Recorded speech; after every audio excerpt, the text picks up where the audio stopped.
킬러 문항을 배제하겠다는 정책이 한마디로 말해서 굉장히 적절한 정책을 그러나 굉장히 부적절한 방식으로 내놨다. 일단 시기가 안 좋죠. 왜냐하면 수능 킬러 문항을 내지 않겠다 이런 중요한 발표를 하려면 최소한 1년쯤 전에는 발표해야 되지 않느냐.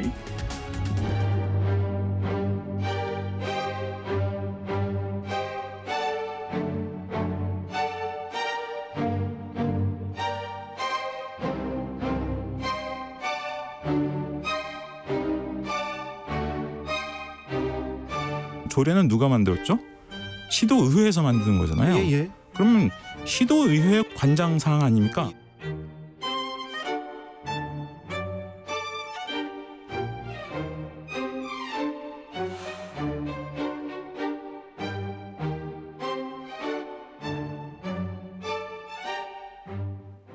네, 어제가 수능 100일 전이었고 오늘이 그래서 99일 전이라고 하는군요. 예. 올해 수능을 치르는 수험생들은 아무래도 최근 불거졌던 이른바 초고난도 문항, 킬러 문항이라고 하죠. 이 논란, 대통령까지 직접 언급한 이 논란 때문에 다른 때보다 더욱더 혼란과 불안감을 느끼기도 할 것 같습니다. 킬러 문항 얘기는 저희가 여러 번 다루기도 했었기 때문에 오늘은 문제의식을 좀 더 넓혀서 이야기를 전반적으로 좀 해보고자 합니다. 이른바 1세대 일타 강사였다가 사교육계를 떠나서 서울시 교육청 정책보좌관을 지내기도 한 분이죠. 교육평론가 이범 씨가 제 옆에 나와 있습니다. 어서 오십시오. 예, 안녕하세요. 예. 일타 강사 그만두신 지가 20년이 넘었는데 예. 아직도 언론에서는 그 수식어를 붙이곤 하는 것 같습니다. 역설적이게도 제가 학원 강사하던 시절에는 일타 강사라는 말을 그리 쓰지 않았습니다. 왜냐하면 예전에는 지역별로 1등하는 강사가 다 달랐거든요. 아, 그렇습니까? 전국을 커버할 수는 없지 않습니까? 근데 제가 이제 2000년에 이제 인터넷 교육업체인 메가스터디의 창업에 참여했는데 그러면서 이제 온라인 교육이 급속히 확대되면서 1등하는 강사가 전국을 다 커버하는 게 가능해졌죠. 예. 그래서 제가 이제 그때 1등을 했었기 때문에 1세대 일타 강사라고 불렸던 것이고요. 예. 아무튼 20년이 넘었고 예. 그 사이에 서울시 교육청 정책보좌관도 하셨고 책도 여러 권 내셨고. 예. 근데 이건 뭐 좀 약간 개인적인 질문이긴 합니다만 뭐 10월에 영국으로 유학은 가신다고 그거는 어떤 이유로? 이런 시사 프로그램에서 좀 할 얘기인지는 모르겠는데요. 예. 잠깐만 하시죠, 그럼. 원래 제가 이제 제 스스로를 좀 업데이트를 하기 위해서 원래는 이제 2018년에 런던 전경대 LSE에 이제 방문 연구원으로 가려고 그랬는데 도중에 무산이 됐습니다. 근데 마침 이제 벌써 한 10년 전에 케임브리지대 교수 한 분께서 저와 얘기를 하다가 박사과정을 들어와 보라는 제안을 하신 적이 무슨 있었는데 전공으로 가시는 겁니까? 저는 이제 목표가 40년간의 한국 교육 정책을 비판적으로 분석하고 다른 나라와 비교하는 것입니다. 아, 예. 저는 이제 진보와 보수가 모두 공유하고 있었던 패러다임이 있었고 그것이 우리나라 교육 문제를 좀 해결하는 걸 방해했다라고 생각하는 사람인데요. 그래서 이제 그런 것을 이제 학위 논문으로 꾸미는 것을 목표로 도전을 했는데 이제 마침 제가 어학을 영국 가서 하려고 했는데 비자 신청하고 나서 코로나가 터지는 바람에 좀 많이 늦어졌습니다. 그래서 올해 가을에 이번에 이제 합격을 해서 올해 가을에 시작을 합니다. 아무튼 그동안에 표출해 오셨던 그런 문제의식을 좀 더 학문적으로 발전시키기 위해서 가시는 거군요. 예, 무슨 말씀인지 알겠습니다. 예, 오늘도 아마 그런 문제의식이 인터뷰 속에서 좀 점점이 박혀 있을 것 같다는 생각은 드는데 한번 좀 얘기를 해보죠. 예, 수능이 이제 D-99인데요, 오늘. 예. 아무래도 올해 수험생들이 많은 혼란을 좀 느낄 것 같습니다. 이제 대통령까지 킬러 문항이라는 그 구체적인 단어까지 썼기 때문에. 그런데 지금 평론가님께서는 대통령이 언급한 그 킬러 문항 배제는 방향성은 옳다. 그렇습니다. 그러나 그거를 이제 표출하는 방식, 설득하는 방식이 너무나 좀 잘못된 부분이 있었다. 이렇게 보신다고 들었는데 좀 부연을 해주신다면요. 흔히 이제 킬러 문항과 같은 아주 어려운 문항이 있어서 변별을 해야 된다. 우리나라 수능은 상대평가 아니냐. 이런 식으로 많이 믿고 계신데요. 근데 우리나라는 이제 정시에서 즉 수능 100%로 뽑는 경우에 결국 문제가 되는 건 동점자 처리를 어떻게 할 것이냐의 문제인데 그것은 이미 정교한 기준이 다 대학마다 마련돼 있고요. 그래서 거의 기술적으로 문제가 생기지 않습니다. 그리고 수시에서도 이를테면 세 영역을 합쳐서 몇 등급 이상이 넘으면 안 된다. 그 이하에 들어야 네가 최종 합격이다. 이런 식으로 수능을 최저 학력 기준으로 설정을 해주는데 그러고 있죠. 그것 또한 수능이 쉬워진다고 해서 특별히 큰 문제가 생기지는 않아요. 다만 이제 학생들이 우리나라 상대평가가 좀 특이하게 돼 있어서 1등급, 그러니까 만점을 받은 학생이 4%가 넘으면 그 과목에서 한 문제만 틀려도 2등급이 됩니다. 그렇죠. 심지어 이제 만점자가 11%가 넘으면 한 문제 틀리면 2등급이 없어지고 바로 3등급이 돼요. 예. 그러면 이제 학생들의 민원이 늘어날 수 있습니다. 이건 좀 억울하다 이런 느낌이 드니까요. 예. 그것이 문제인 거지 사실 학생들을 선발하고 이제 변별하는 데는 지금보다 수능이 쉬워진다고 해서 큰 문제가 생기지 않고요. 비교를 해보면 우리와 같은 객관식 대입 시험이 이제 이를테면 일본의 센터 시험이 있고요. 예. 최근에 이름이 이제 공통 테스트로 바뀌었습니다만, 근데 일본은 이제 물론 본고사에 있기 때문에 본고사에 비해서는 비중이 작은데, 근데 이 시험은 좀 굉장히 어려운 시험이고 의외로 만점자가 거의 나오지 않습니다. 우리나라 수능이 사실 여기에 좀 가까웠습니다. 근데 과거에는 예. 그런데 미국에 있는 SAT 또는 ACT라고 불리는 이제 오지선다 시험이 있는데 예. 이거는 그런 킬러 문항 같은 황당한 문항이 나오지 않습니다. 예. 그래서 만점자가 뭐 과목별로 몇 %씩은 나오는 이런 시험이죠. 그러니까 크게 보시면 우리나라 수능이 일본 센터 시험 비슷한 시험에서 미국 SAT 같은 시험으로 좀 변화한다. 변화했다. 그냥 그렇게 보시면 되시는 것이고. 예. 그래서 저는 예전부터 킬러 문항을 보면 사실 특히 정답률이 20% 이하가 되면 찍어서 맞추는 것보다 더 비율이 낮은 건데 확률이 낮죠. 예. 그럼 이건 교육적으로 의미가 있는 것이냐 이런 시비가 있었고 저도 거기에 동의를 했었는데 그래서 킬러 문항을 배제한다는 원칙 자체는 저는 충분히 동의할 만한 것이라고 봤습니다. 다만 이제 그것을 내놓은 방식이 뭐 아시겠지만 너무 학생들이 이제 초반에 혼란을 많이 겪고 처음에는 이제 학교 수업 밖에서 내지 마라. 그러니까 이게 무슨 소리냐? 교과서도 다르고 교사가 가르치는 게 다 다른데 그러다 이제 정정해서 교육과정 밖에서 내지 말란 뜻이다. 그것도 좀 애매한 말이니까 한참 있다 가서야 이제 킬러 문항이 이런 것이다라고 제시를 하고 이런 문항은 내지 않겠다라고 이제 비로소 좀 구체적으로 이해할 수 있게 뜻을 밝혔죠. 예. 그래서 굉장히 적절한 정책을 굉장히 부적절한 방식으로 좀 표출한 그런 예가 아닌가 싶습니다. 예, 알겠습니다. 그러면 그 평론가께서는 일본하고 유사했다가 미국하고 유사해지는 이런 우리나라 대학 수능 시험의 이 흐름 자체는 예, 옳다, 그렇습니다. 바람직하다 그렇게 예. 보시는 건가요? 킬러 문항 자체가 예. 굉장히 비교육적이고 실제로 많은 대학 교수님들이 그런 얘기를 합니다. 이를테면 제가 얼마 전에도 화학을 전공한 교수님을 만났는데 아니 화학을 전공한 교수님 나도 이 문제 도대체 푸는데 한참 걸리는데 예. 이런 얘기들을 많이 하시는데 과연 그것이 어떤 의미가 있냐는 것이죠. 예. 알겠습니다. 그런데 아무튼 그 킬러 문항 배제 때문인지 어떤 것인지 올해 재수생, 삼수생들의 비중이 많이 높아졌다고 이렇게 보도가 나오고 있어요. 34%로 역대 가장 높다고 하는데 아무래도 그 영향이라고 좀 봐야 되나요? 그 영향을 받았던 것은 분명히 사실입니다. 예. 하지만 그 전에도 재수생 비율은 계속 증가하고 있었습니다. 아, 예. 최근 5, 6년 사이에 계속 증가해서 30%를 돌파했고 이제 올해 35% 가까이 될 거라고 예측이 나오는데 이것은 아직은 예측입니다. 왜냐하면 실제 수능을 본 것이 아니고 아직 수능 원서 접수가 된 것이 아니거든요. 다만 이제 9월 모의고사 몇 명이 볼 것이냐 이제 이런 것들을 통해서 이제 좀 가늠을 할 수 있는 것인데요. 따라서 이제 뚜껑을 열어봐야 되겠는데 어쨌든 작년, 재작년보다는 더 증가한 것은 예. 맞을 겁니다. 여기에는 이제 킬러 문항에 배제된 것이 분명히 영향을 줬다라고 보고요. 예. 좀 문제가 좀 쉬워지면 아주 어려운 문제 맞추기 어려웠던 나도 좀 재도전해볼 만하지 않을까 이런 심리가 분명히 작동한 것은 사실인 것 같습니다. 예. 그런데 예전에 뭐 학력고사나 수능으로만 이제 대학 신입생들을 뽑을 때는 예. 너무 일렬로 줄 세우는 거 아니냐 이런 비판이 있었고요. 예. 그런데 또 수시나 이른바 학종, 그 학생부 종합전형이라고 하죠.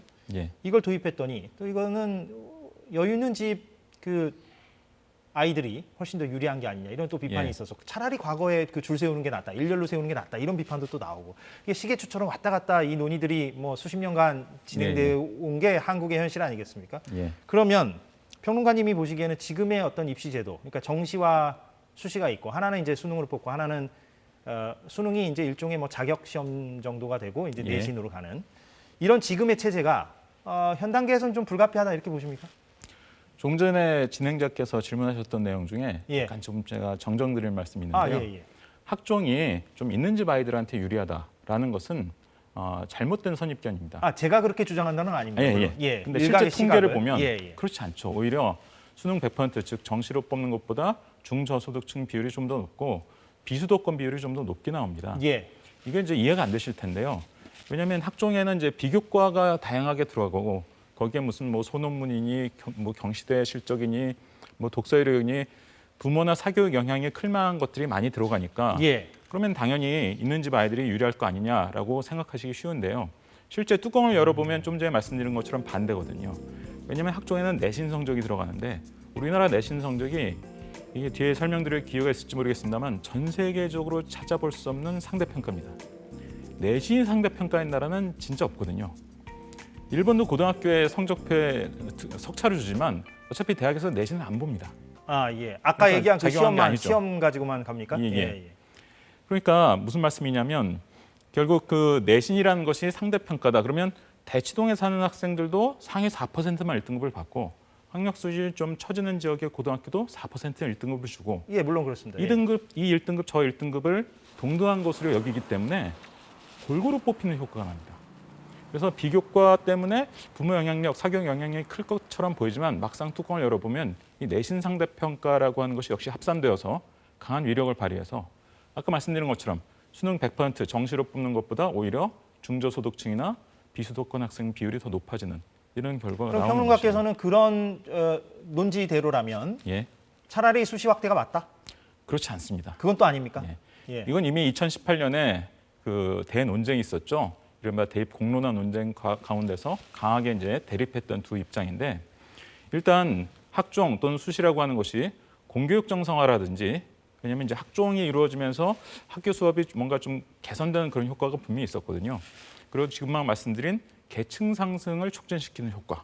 그러니까 형편 어려운 집 아이들이 좀 상대적으로 이제 높은 대학에 많이 들어가게 하는 효과. 이 두 가지 점에 있어서는 학종이 확실히 장점이 있었습니다. 예. 근데 대중들이 거기에 대해서 강한 반감을 가졌던 이유는 크게 두 가지인데요. 일단 부담과 사교육이 상당히 커집니다. 철인 5종 경기를 할 때보다 철인 10종 경기를 할 때 더 부담스럽지 않겠습니까? 그러니까 준비해야 될 것이 종류가 늘어나니까 아무래도 사교육을 좀 쓰고 싶은 유혹도 많이 생기고 부담감도 커집니다. 일단 이 문제가 있고요. 그리고 이제 이 늘어난 이 비교과라는 영역에서 굉장히 반칙이 많이 일어났죠, 사실. 그리고 사실 반칙을 욕하면서도 자기도 모르게 또 반칙을 동참하게 되는 이런 좀 굉장히 부정적인 경험들을 학생들이 또 많이 했습니다. 예. 그래서 종합적으로 얘기해 보면 공교육 정상화라든지 그리고 계층 상승을 촉진시킨다는 점에서는 학종이 좀 더 유리하지만 그 반대로 사교육이나 부담을 줄인다라고 하는 목표 그리고 그 반칙에 대한 어떤 대중의 공정성 문제, 혐오성, 혐오 이런 것들을 고려하면 사실 학종에 대해서 반대하고 오히려 이제 정시를 늘리는 것을 지지했던 그 대중들의 입장도 나름 충분히 또 이해할 수 있는 측면이 있는 것이죠. 결론적으로는 지금 현재처럼 결합 형태가 맞다라고 보시는 건가요? 지금 아주 교묘한 예. 균형 상태에 있는 겁니다. 예. 그때 이제 그 논쟁을 통해서 정시 즉 수능 100%로 뽑는 것을 30%, 서울 지역의 유명 대학들은 뭐 한 40%까지 예, 그렇게 예. 늘리기로 이제 했고 그 제도를 이제 우리가 막 시행을 하고 있는데요. 그리고 이제 학종이 많이 바뀌었죠. 학종에서 비교과라고 말할 수 있는 게 사실상 없어졌습니다. 그래서 지금 학종에는 일단 내신 성적이 들어가고 세특, 세부 능력 및 특기 사항이라는 것이 들어가는데요. 비교과는 다 빠지고 이 세부 능력 및 특기 사항이라는 것은 이제 교사가 이 학교 수업과 관련해서 뭐 수업 시간에 어떤 활동을 했더니 이 학생이 이제 이렇게 잘 해내더라 이런 걸 적어주는 것이거든요. 이것만 들어갑니다. 그러니까 이 비교과와 관련해서 일어났던 여러 가지 반칙 가능성이라든지 뭐 이런 불공정 시비는 이제 상당히 털어난 상태고, 그래서 학종도 개선이 됐고 대중이 요구했던 이제 정시 비율 높이는 것도 어느 정도 충족이 된 상태여서 지금 교묘한 어떤 균형 상태에 있는 겁니다. 예.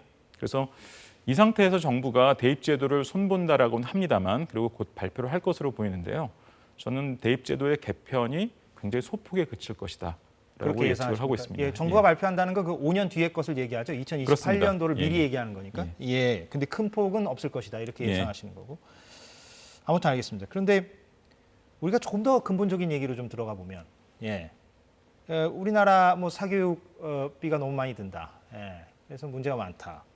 이거 이제 어떻게 좀 바꿀 것이냐. 뭐 단기적 처방과 장기적 처방으로 나눠봐야 될 텐데, 그 장기적 처방으로는 이제 평론가께서는 대학 서열화 문제, 물론 뭐 이거는 많은 사람들이 얘기하고 있는 거고, 뭐 대안이 뭐가 있을까 참 궁금하긴 한데 어떻게 좀 얘기를 해볼 수 있을까요? 두 장기 나눠서 좀 얘기를 좀 간략히 좀 해주신다면.